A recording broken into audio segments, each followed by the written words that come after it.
The number of Americans who have mistakes on their credit reports is staggering. A 60 Minutes report exposed that most people cannot even correct the problems. CBS 2's Christine Sloan follows up.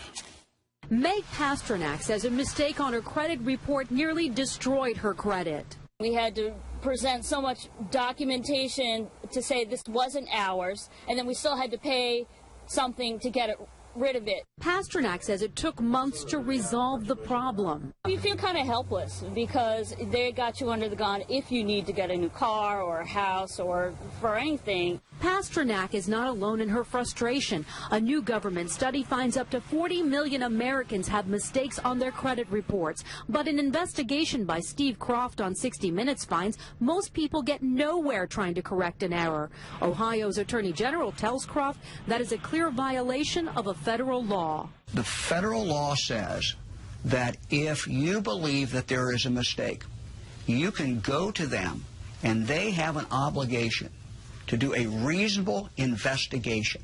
They're not doing a reasonable investigation. End result, if we're successful, is a deletion of that record from your credit report. The credit pros in Newark help people fight agencies like TransUnion and Experian. All the information they receive from a customer, they translate it into a code. They don't forward the letter and the proof of payment to the creditor.